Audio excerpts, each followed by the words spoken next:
Hey guys, Hamsterwheel here, and the other day I was thinking about TBC.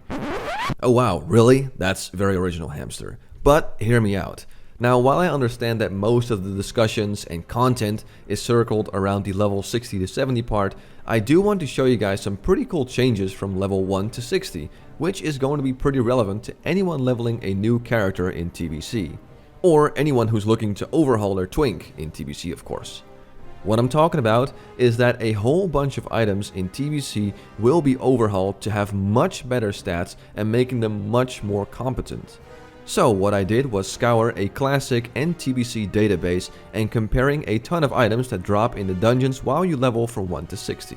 And today I will display a bunch of items to show you guys just how much they change when TBC comes around.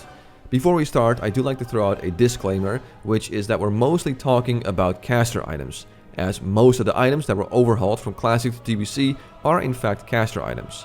A bit of a shame for the melees, but TBC really focused on increasing the damage casters could do, as gear with spell damage is pretty scarce in Classic when leveling. Anyway, let's get started. First up, we're gonna check out the wind skill sarong, or whatever.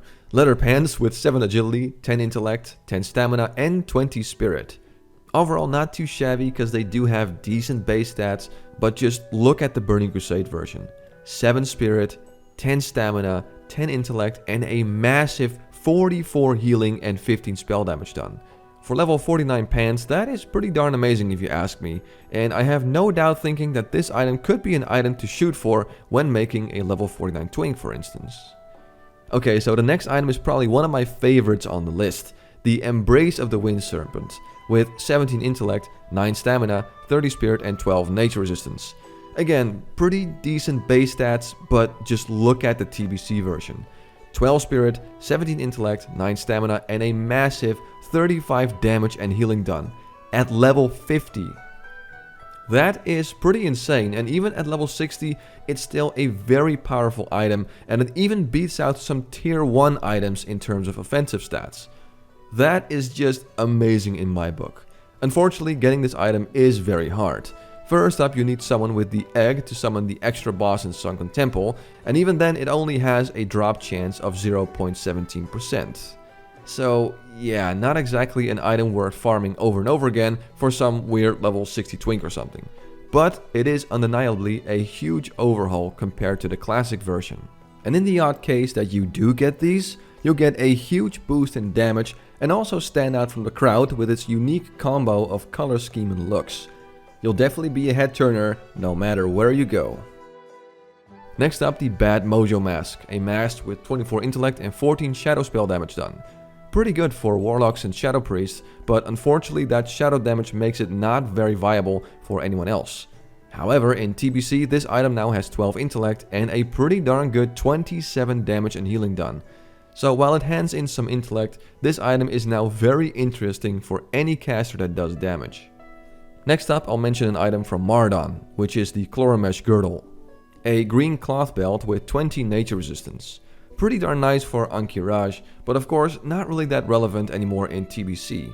However, the TBC version has no base stats, but a massive 26 damage and healing done.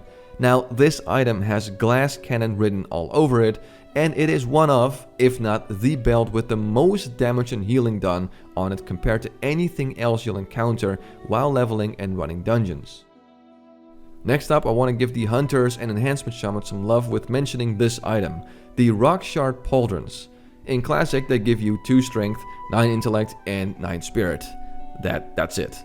In TBC, however, they offer you 9 stamina, 2 intellect and a very strong 28 attack power, giving you a much bigger boost to your damage compared to the classic version, and the blue color instead of green color also gives you a little more bragging rights. Another item that has been drastically overhauled is this item, the Foreman's Head Protector. In Classic it has 15 strength, 11 intellect, 14 stamina and 13 damage and healing done. Now the term Red Prio is definitely applicable here, as it just screams Retribution Paladin. However, in TBC it now has 15 strength, 14 stamina and 17 agility, making it much more of a warrior item, though to be fair, a Retribution Paladin could also rock this sweet headpiece. It's also not the higher level items that get overhauled. For instance, this item, the robe of the moccasin. It offers you 2 strength, 2 stamina, and 6 spirit. A staple of classic items with its glorious 2 strength on a cloth caster robe. However, in TBC this item is much better as it has 6 spirit, 6 stamina, and 7 damage and healing. Not a huge amount of damage, but considering it's only level 17, that 7 damage and healing is definitely a very nice bonus. Next up, the lifeblood amulet, which gives you 13 stamina and 5 spirit. Not exactly an amazing necklace and a bit of a throwaway item, as in this level range there are much better alternatives out there. So to me, this item just never wowed me. However, just look at the TBC version. 13 stamina and a pretty decent 11 healing and 4 damage done. A much needed overhaul on an item that is now a pretty useful item for anyone who's healing in dungeons. Now I scoured the databases to find some more melee items just to balance things out a little more, and I found these shoulders, the big bad pauldrons. In Classic it has 12 strength, 12 stamina and 8 spirit. However, in TBC it has 12 strength, 12 stamina and 8 crit rating.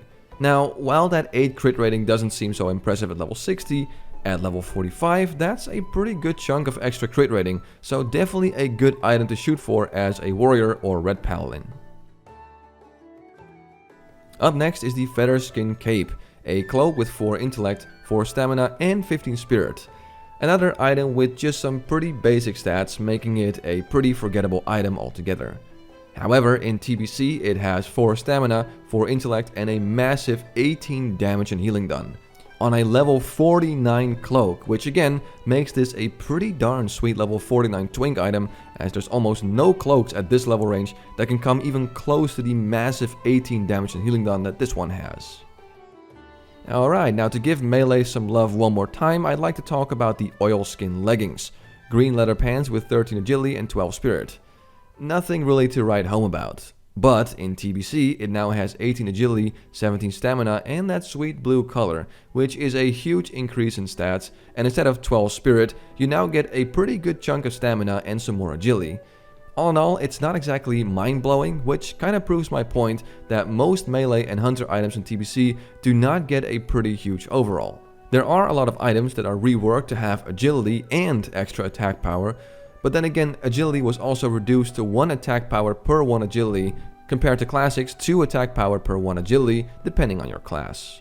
Basically, while some melee/hunter items might look different in terms of stats, in the end they will provide either a small difference or no difference whatsoever. So let's talk about a few more items. First up, the vine rod sandals. 12 intellect, 12 spirit and 12 nature resistance. Again, not too shabby if you need some extra nature resistance for AQ, but overall not that relevant when you're just leveling in TBC. Well, don't worry, cause in TBC it now has 14 damage and healing instead of 12 nature resistance, which for level 46 boots, that's a pretty good amount of damage and healing if you ask me. Next up, I want to talk about a combo of items that drop off of Jamalan the Prophet, which are the gloves and the pants. The gloves offer 5 strength, yeah, here we go again with strength on cloth items, 6 stamina and 20 spirit. The kilt offers 4 strength, 18 intellect, 9 stamina and 18 spirit. All in all, it's not amazing and there's definitely better alternatives out there in Classic. However, in TBC, the gloves now have 5 spirit, 6 stamina and a massive 23 damage and healing done. That's pretty darn sweet for just level 50 gloves, and the kilt is pretty sweet too with its 18 spirit, 4 intellect, 9 stamina and 21 damage and healing done, which is also miles better than what it was before. All in all, 2 drastically overhauled items that went from random throwaway items to things you might want to shoot for when running Sunken Temple. And last but not least, I want to talk about this wand right here, the Serpentine Scholar with plus 10 shadow resistance, which, I don't know, might be handy for warlocks for tanking twin M's, but in any other situation you would opt for something different. However, in TBC that 10 shadow resistance is replaced by a very nice 10 spell hit rating. Can you imagine if the classic item would have that spell hit? Well, of course it wouldn't be 10 hit rating, but 1% spell hit, but still, a blue wand you can easily farm with 1% spell hit. There's probably a bunch of warlocks and mages trying to gear up that would die for that. Though of course in TBC it might not be as relevant in the hypothetical situation I just sketched, but it sure is a much better item than what it was before. And there you go guys, a bunch of items that get changed in TBC that went from throwaway items you wouldn't think about twice to items you might have on your wishlist now when leveling a character in TBC. And of course, I realized there's more items that got changed, but I thought this was a pretty representable chunk of items that see drastic changes when Classic goes to TBC. One thing is for sure, which is that casters will get a lot more extra spell damage while leveling and will be able to dish out a lot more damage, making the leveling a lot more smooth and quicker. And as always, I want to thank you for watching this video. I'm Hamsterwheel and have a good one.